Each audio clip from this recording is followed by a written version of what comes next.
বাংলার মাটিতে এখনও বেঁচে আছে কিছু গল্প, যেগুলো হারিয়ে যেতে বসেছিল সময়ের স্রোতে। সুপ্রিয় দর্শক, চলে এসেছি পাবনার সুজানগর উপজেলার জোরপুকুরিয়া নামক প্রত্যন্ত এক গ্রামে, যেখানে শুরু হয়েছে বাঙালির হারিয়ে যেতে বসা এক ঐতিহ্য, ঘোড়দৌড় প্রতিযোগিতা। দেখতে পাচ্ছেন চারদিকে হাজার হাজার উৎসুক জনতার ঢল। কারো চোখে উত্তেজনা, কারো মুখে হাসি। সবাই অপেক্ষা করছে সেই মুহূর্তটার জন্য। কখন শুরু হবে দৌড়, কে হবে সবার সেরা।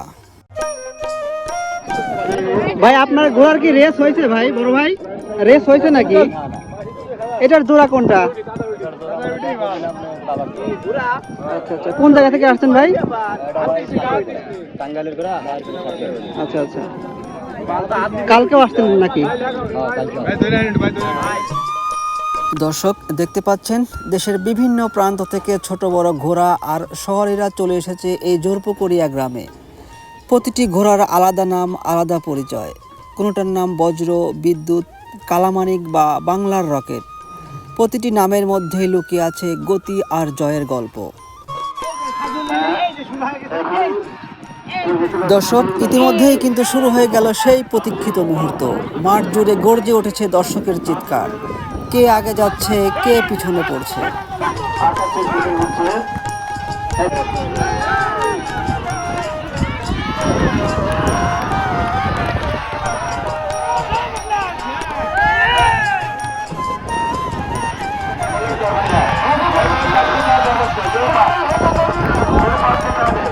ভাই, আপনারটার কি রেস হয়েছে? হয়েছে না? আচ্ছা, আর কবে কবে আসবেন এখানে?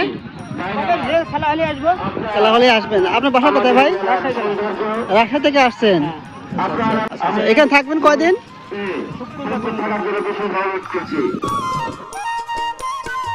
একটা সময় ছিল গ্রামের এই খেলাগুলোই ছিল মানুষের বিনোদনের প্রধান উৎস, কিন্তু আধুনিকতার ছোঁয়ায় সেগুলো যেন প্রায় হারিয়ে যেতে বসেছিল।